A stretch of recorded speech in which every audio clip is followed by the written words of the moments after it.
이제 5라운드로 넘어가겠습니다. 169번에 지명된 해리슨 핸드 선수가 되겠습니다. 코너백 선수가 되겠고요. 템플 출신입니다. 이 선수 이제 고등학교 시절에는 러닝백과 디펜시브 백을 이제 병행했던 선수인데 3스타 유망주로 평가를 받았고 특히나 뉴저지 내에서는 넘버원 디펜시브 백이었다고 해요. 나름 이제 고등학교 때는 잘했던 선수입니다.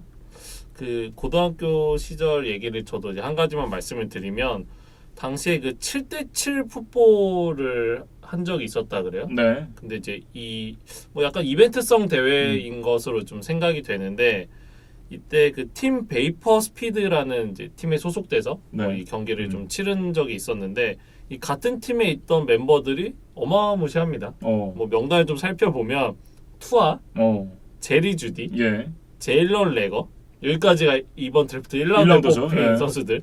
그다음에 2라운드 선수들도 K 메이커스, 제이비어 맥키니, KJ 햄러. 이 엄청난 뭐 선수들과 함께 이제 7대7 풋볼을 했던 게 바로 해리슨 핸드고 뭐 이 선수도 이제 NFL 드래프트에 함께 이름을 올리게 됐습니다. 네. 함께 이름을 올리긴 했는데 같이 뛰었던 선수들과는 좀 차이가 많이 나는 라운드에서 뽑혔어요. 5라운드까지 내려왔습니다.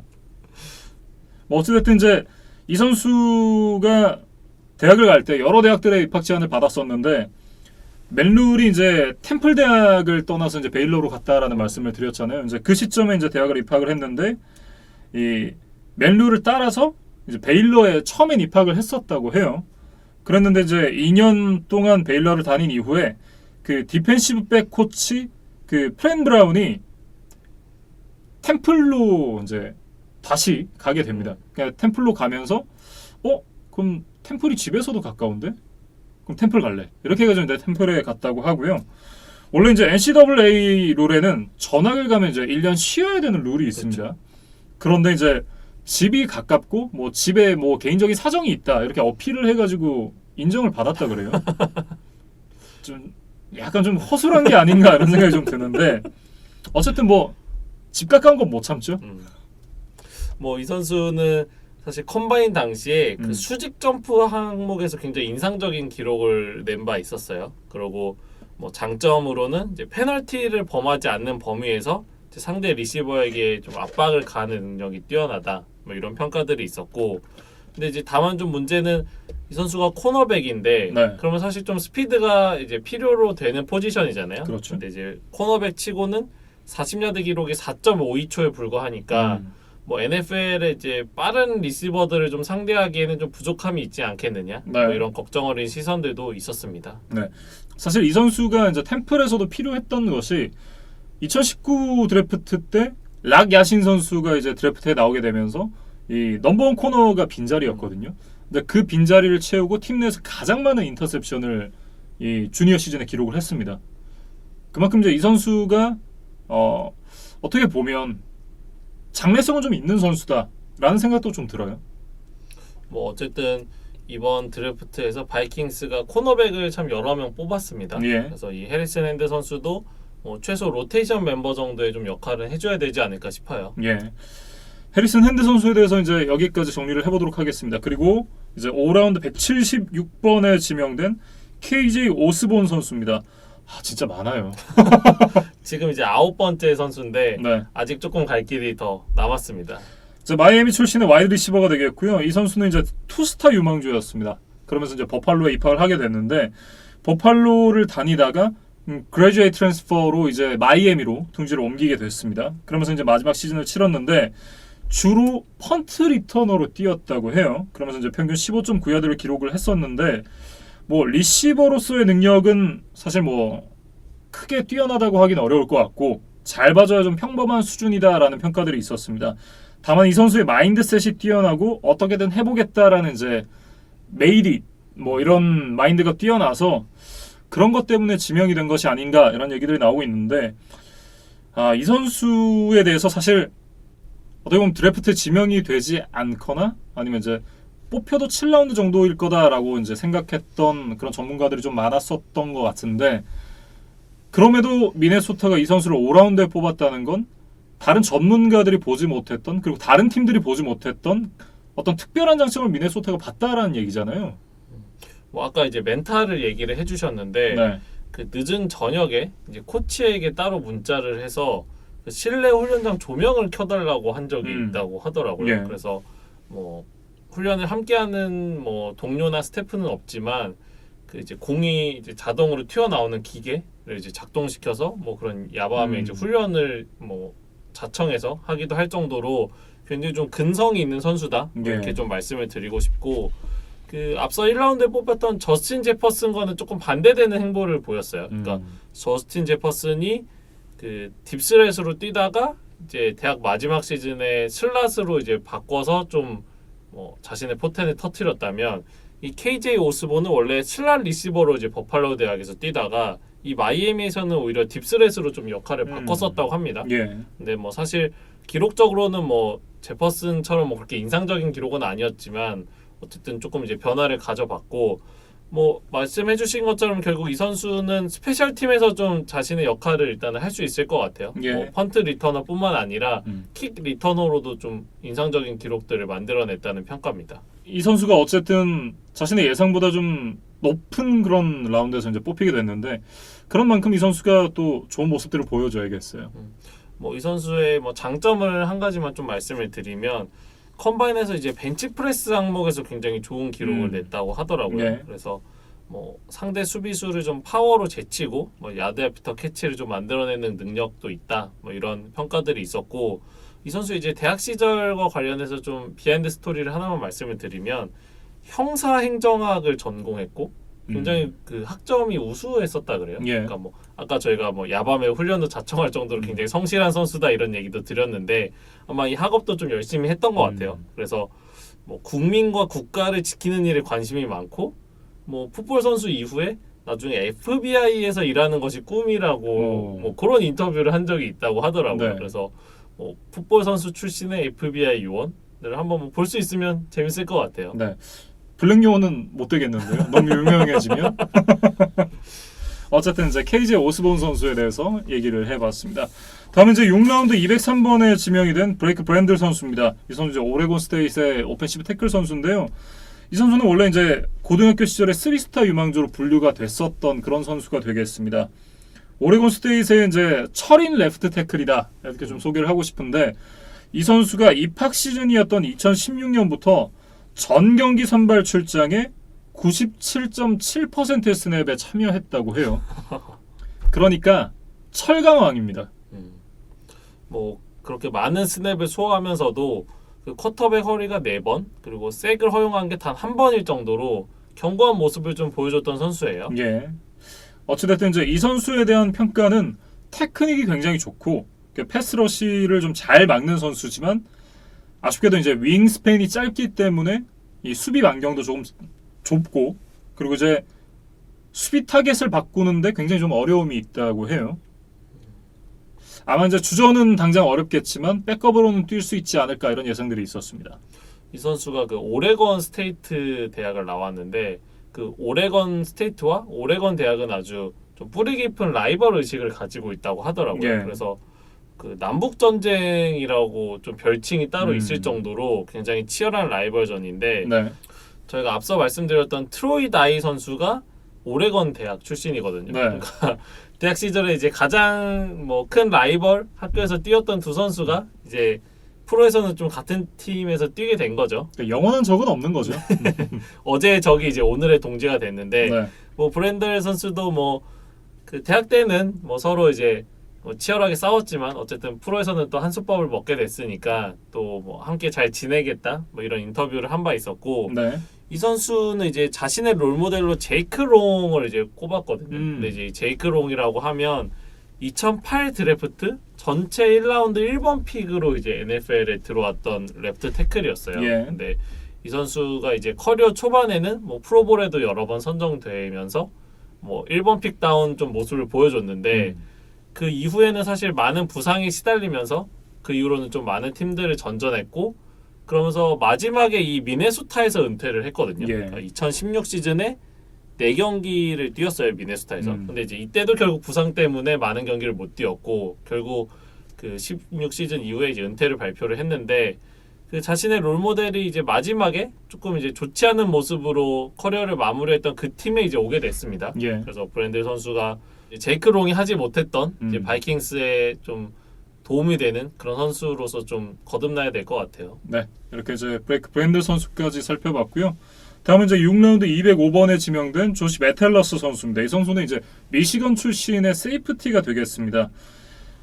이 선수는 이제 마이애미 북쪽에 있는 찰스 W 플래너건 고등학교를 나왔는데 이 선수가 고등학교 당시에 같이 뛰었던 팀메이트가 이 지난 드래프트 2019 드래프트 1라운드 10번에 지명됐던 데빈 부시 주니어입니다. 그 피츠버그 스틸러스에서 이제 뛰고 있는 라인베커 선수죠. 예.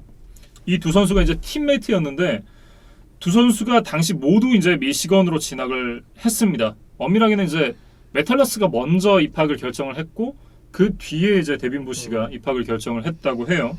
어쨌든 이제 같이 학교를 다니면서 뭐 같은 수비팀에서 좋은 모습들을 보여줬고 이 선수에 대한 개인적인 평가를 좀 보면 스피드를 바탕으로 한 넓은 수비 범위를 갖고 있고 컨택을 두려워하지 않는 그런 멘탈까지 갖고 있다 이런 얘기들이 있습니다.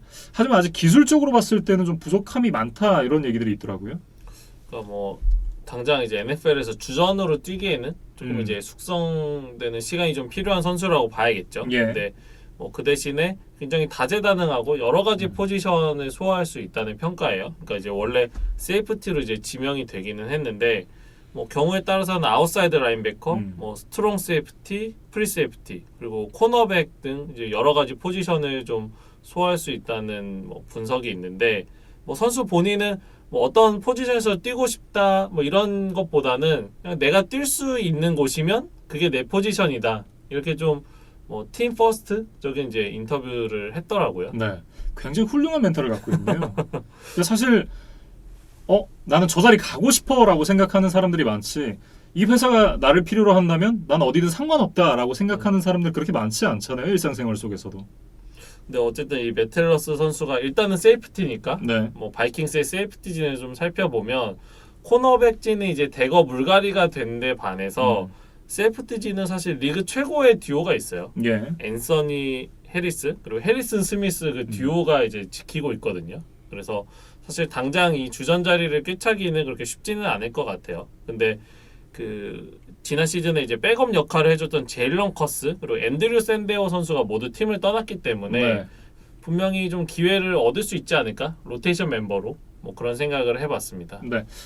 네, 이렇게 이제 조시 메텔러스 선수까지 얘기를 해봤습니다. 이제 7라운드 선수들에 대해서 살펴보겠는데요. 7라운드 225번에 지명된 케니 윌리키스 선수부터 얘기를 해보도록 하죠. 이 선수는 이제 미시건 스테이트 출신의 디펜시브 엔드입니다. 8남매 중 5째인데 아버지가 이제 의사라 그래요. 흉부외과 의사고 이 선수가 어린 시절에 자란 곳이 가족이 갖고 있는 농장이었는데 그 농장의 규모가 약 20에이커라 그래요.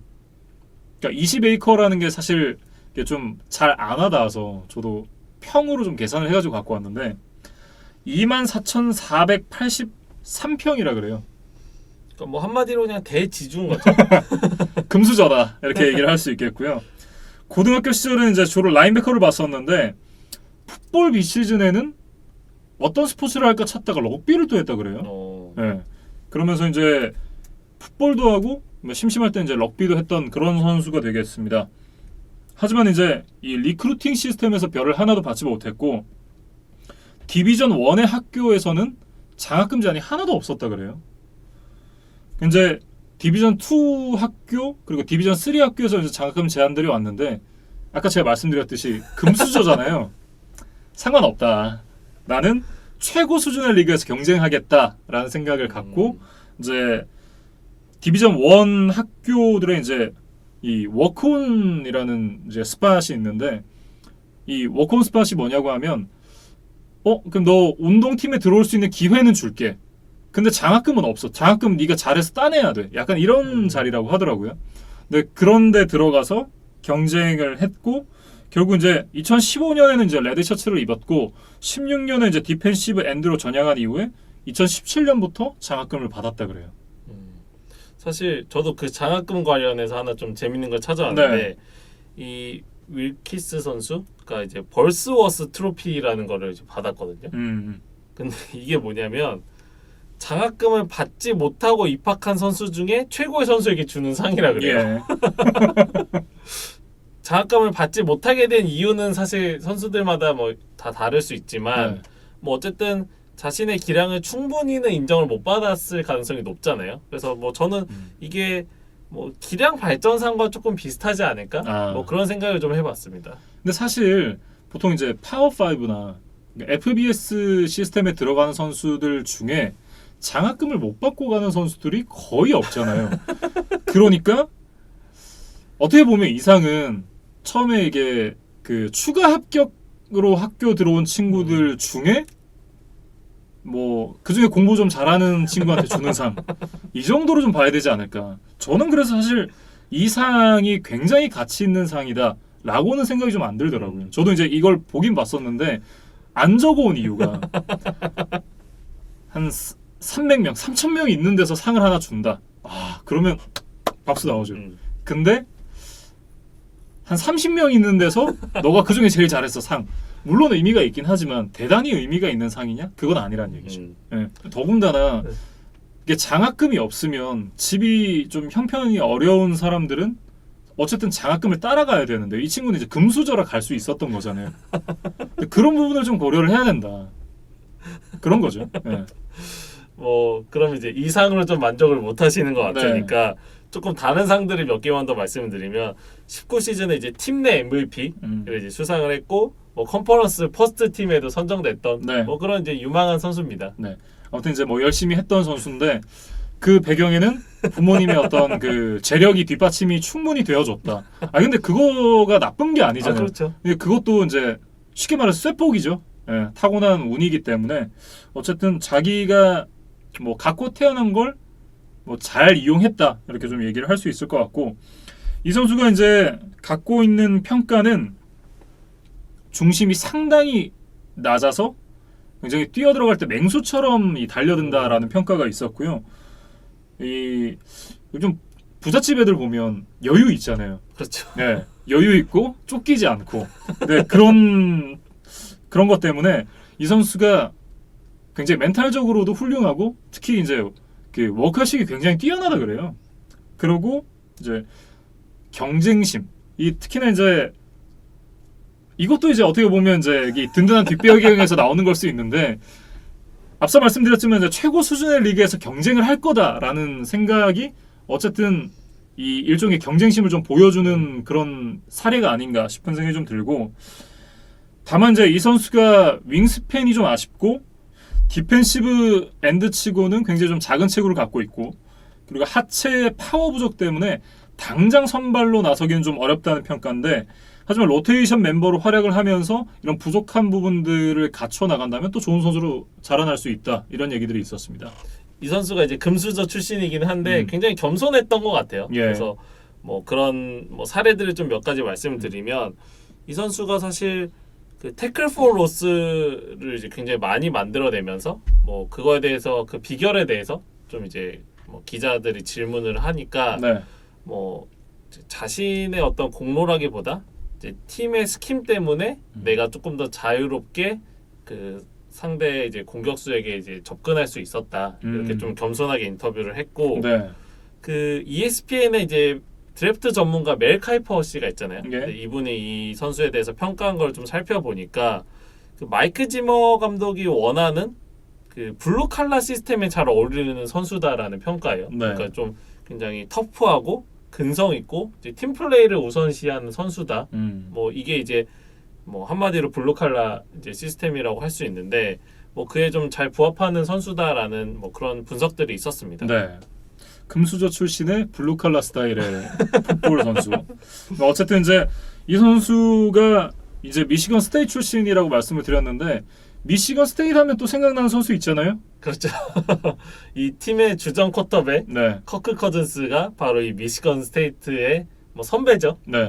그리고 이제 저희와 함께 풋볼 중계를 했었던 이 홍종호 교수님이 또 이제 미시건 스테이트 출신이십니다.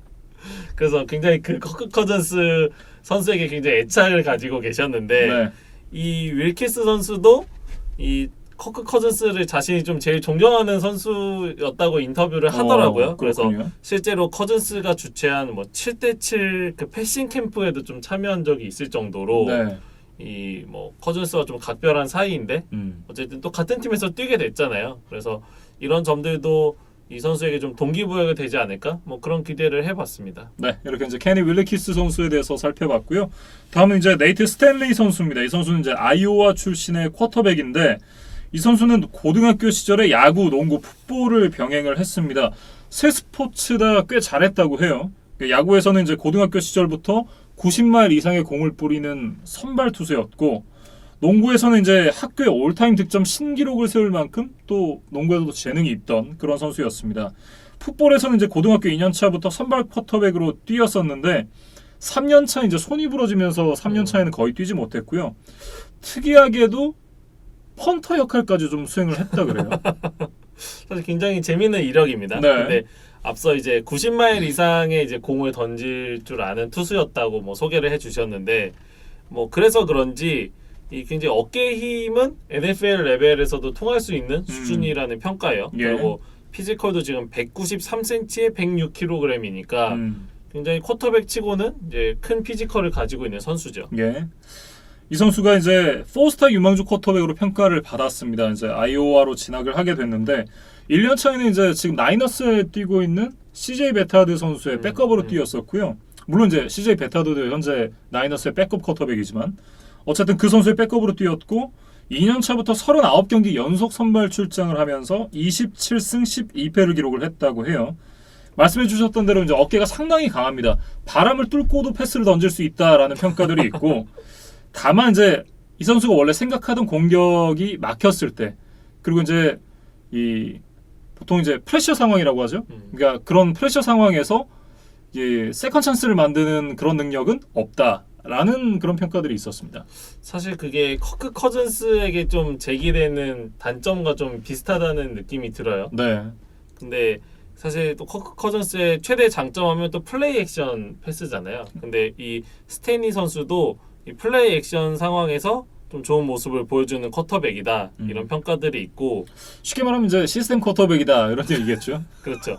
그리고 사실 이 아이오와 대학이 그 러싱 게임의 비중이 굉장히 높았던 학교라고 하더라고요. 예. 그래서 이 스탠리 선수가 뭐 자신이 이제 모든 것을 해결해야 되는 그런 뭐 위치는 아니었던 거죠. 그래서 뭐 그게 이제 지금의 바이킹스 상황과 조금 이제 비슷하다는 생각은 들어요. 네.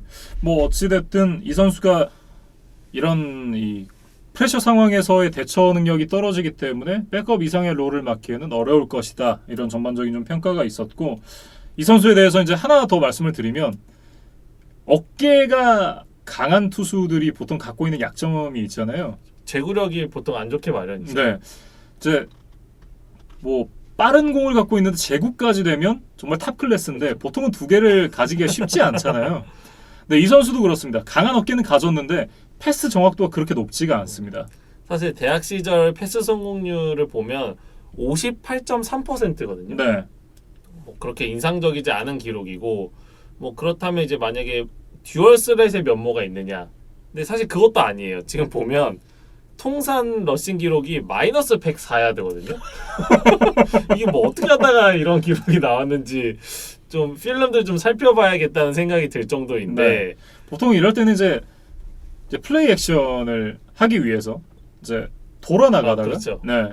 돌아 나가다가 라인이 뚫려서 색을 당했다. 그러면 이제 보통 마이너스의 러싱 야드가 주어지니까 뭐 그런 거 아닐까요?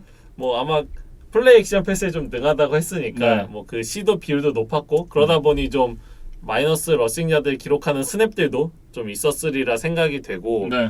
뭐 이 선수의 대학 기록을 좀 살펴보면 3년 평균 2,700 패싱 야드 정도에 불과해요. 사실 3,000 패싱 야드를 기록한 적이 한 번도 없으니까 네.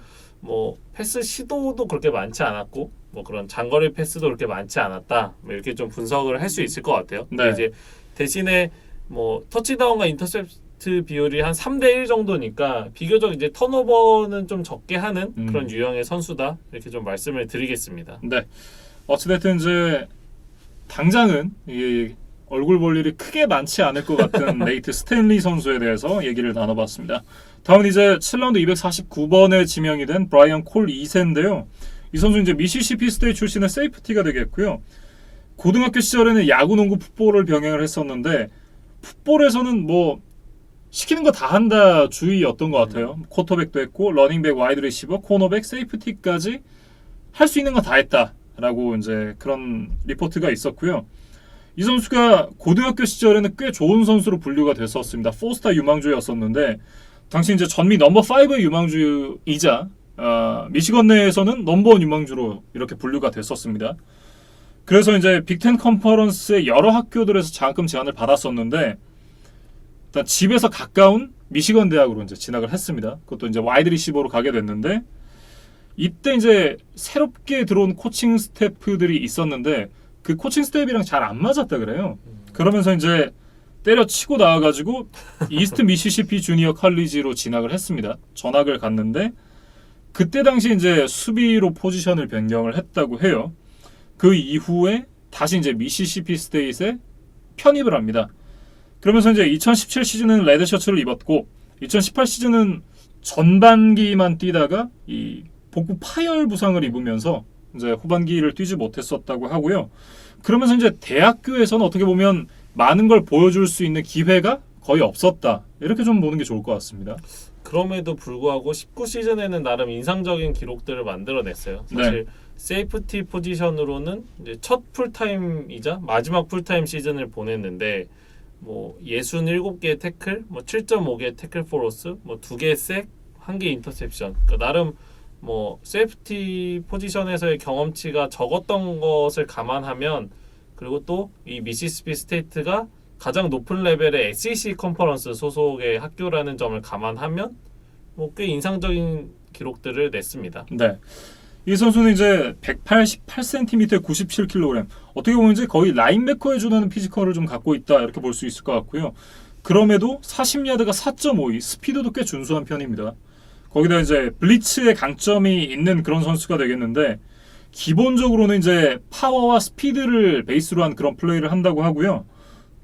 다만 이제 평균 이하의 반응 속도 그리고 이제 약한 커버리지 때문에 특히나 이제 슬롯 리시버를 막을 때 좀 어려움이 많다 그래요. 그래서 어쨌든 피지컬이나 뭐 이 선수가 가지고 있는 특성을 보면 뭐 프리 세이프티보다는 이제 스트롱 세이프티에 조금 더 적합하다는 뭐 그런 분석들이 있고 네. 약간 뭐 커버리지에 좀 약점이 있지 않느냐 이런 얘기를 해주셨는데 그래서 좀 상대 리시버에게 세퍼레이션을 주는 경우들도 좀 많고 예. 그 세퍼레이션을 내줬을 때 좀 리커버리하는 이제 능력도 조금 이제 부족하다는 그런 평가들이 있었습니다. 네. 당장 이제 정규 로스터에 진입하기는 좀 어려울 것 같고 스페셜 팀에서 활약을 보여줘야 뭐 수비팀으로 들어갈 수 있을 거다 이런 평가들이 지배적이었습니다. 뭐 아직 세이프티 포지션에서의 경험이 적다는 게 어떻게 보면 단점일 수도 있지만 뭐 그 적은 경험치에도 19시즌에 나름 좋은 모습을 보여줬기 때문에 프로에 와서 그 포지션에 대한 뭐 적응 그리고 좀 전문적인 코칭을 받는다면 뭐 생각보다 빠르게 좀 자신의 존재감을 드러낼 수도 있지 않을까 뭐 그런 기대를 해보겠습니다. 네, 이렇게 이제 14번째 지명이 됐던 선수 브라이언 콜 선수에 대해서 살펴봤습니다. 이제 대망의 15번째 선수. 와, 진짜 많았어요. 15번째 선수 카일 힌튼 선수에 대해서 얘기를 해보겠습니다. 이 선수는 이제 워시번 출신의 가드인데 워시번이라는 대학 자체가 일단 익숙하지 않은 이름의 대학이잖아요. 사실 이 워시번 대학이 3부 리그격인 디비전 2에 소속된 학교더라고요. 예. 그래서 아마 팬분들께서는 좀 많이 들어보시지 못했을 만한 그런 이름일 것 같아요. 네, 이 선수는 이제 군인 집안에서 자랐습니다. 그러면서 이제 어린 시절에 굉장히 이사를 많이 다녔다고 하고요. 고등학교 시절에는 농구, 풋볼, 육상을 병행을 했었는데 풋볼에서는 양쪽 라인 모두에서 뛰었었고 특히나 이제 오라인에서는 레프트 태클로 주로 뛰었습니다. 이건 뭐 대학 가서 주로 레프트 태클로 계속 뛰었고 하지만 이제 고등학교 시절에는 노스타 유망주여서 대부분의 입학 제한이 디비전 2 아니면 디비전 3였다고 해요. 그러면서 이제 디비전 2에 있는 워시번이라는 학교로 진학을 했는데 워시번이라는 학교 자체가 굉장히 생소하다 보니까 제가 이 학교 출신이 누가 있나를 찾아보는데 제가 아는 유일한 선수가 딱 한 명 있었습니다. 지난 시즌까지 콜츠에서 뛰었던 그리고 이제 방출이 되고 이제 제츠에서 뛰게 될 피에르 데즈 선수가 이 학교 출신이더라고요. 어쨌든 뭐 NFL에서 활약하는 선수를 배출한 적은 있는 그런 뭐 학교라고 봐야겠죠. 예. 말씀드렸듯이 이제 대학 시절에도 내내 레프트 태클로 뛰었던 선수고요. 이 선수의 장점은 이제 사이드로 움직이는 동작이 굉장히 뛰어나다 이런 얘기가 있었고 188cm에 134kg 이 피지컬로는 사실 NFL의 태클로 뛰기에는 좀 어려움이 있지 않나라는 평가들이 있었는데 이 선수가 가드나 센터로 포지션을 변경을 한다면 로우 리스크 하이 리턴 픽이다라는 평가가 있었습니다. 그래서 실제로 이 프로에 와서는 이제 가드로의 좀 전향 가능성이 많이 이야기가 되고 있더라고요. 예. 근데 뭐 저는 이 선수의 좀 뭐 재미있는 것들에 대해서 좀 몇 가지 찾아봤는데 그 대학 시절 마지막 경기에서 8야드짜리 리시빙 터치다운을 기록한 적이 있더라고요. 예. 그래서 저도 그 영상을 좀 뭐 보고 왔는데 뭐 사실 오펜시브 라인맨 출신이 뭐 터치다운을 기록한다는 게 굉장히 어려운 일이잖아요. 예. 사실 뭐 자신의 풋볼 인생에서 한 번 있을까 말까한 기록인데 어쨌든 대학 시절 마지막 경기에서 그 뭐 기록을 만들어냈으니까 굉장히 이제 아이처럼 좋아하는 그런 모습들이 좀 인상적이었고 예. 뭐 사실 3부 리그 선수라고 하면 뭐 누구나 먼저 뭐 그냥 3부 리그에서 뛴 거니까 잘한 거 아니냐. 뭐 1부 리그 그리고 이제 프로 레벨에 와서 뭐 그런 높은 수준의 선수들과 경쟁했을 때 이겨낼 수 있느냐에 대한 의구심이 이제 가장 먼저 드는 게 어떻게 보면 당연한 수순인데 그렇죠. 뭐 NFL 보울 게임에서 1부 리그 선수들을 상대로 좀 좋은 모습을 보였고 뭐 사실 프로데이 일정이 따로 이 학교에는 배정되지 않아서 네. 뭐 캔자스 스테이트 대학의 프로데이 일정에 어떻게 보면 좀 껴서 뭐 이제 참여를 좀 하기도 했는데 거기서도 또 스카우트들에게 좀 인상적인 퍼포먼스를 보여줬다고 해요. 예. 그래서 이러한 평가들을 바탕으로 뭐 7라운드 253번 이제 거의 끝 무렵에 어쨌든 바이킹스에 좀 선택을 받게 됐습니다. 네. 뭐 어디서 출발하는가도 어떻게 보면 뭐 중요할 수도 있겠지만 사실 끝이 훨씬 더 중요한 거잖아요. 뭐 253번으로 지명이 됐어도 은퇴할 때쯤에 정말 뭐 화려한 커리어를 장식하고 은퇴를 하게 된다면 이 출발은 아무것도 아니죠. 뭐 3부 리그 출신의 선수지만 좀 프로에 와서 좋은 활약을 통해서 뭐 하부 리그 선수들에게 좀 꿈과 희망을 주면 좋을 것 같습니다. 네.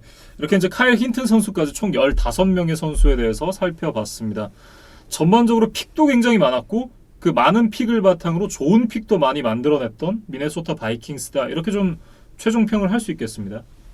뭐 자신들의 좀 필요로 하는 포지션을 좀 충분히 뽑았다는 생각이 들어요. 네. 일단 와이드 리시버, 그다음에 코너백, 그리고 이제 오펜시브 라인 이 세 가지 포지션 정도가 좀 바이킹스에게 좀 급했던 포지션들인데 뭐 좀 2명, 3명씩 좀 충분히 좀 뽑았다 이렇게 좀 분석을 하고 싶고 다만 한 가지 아쉬운 거는 이 바이킹스가 15명의 신인을 받았기 때문에 이 선수들이 이제 팀에 빠르게 적응하는 게 다른 팀들보다 더 중요한 상황이잖아요. 근데 지금 코로나19 때문에 뭐 어떤 신인들이 그 팀 훈련에 정상적으로 합류하는 게 조금 어려운 환경이다 보니까 과연 이 선수들이 데뷔 시즌에 바로 좀 임팩트 있는 활약을 할 수 있을까?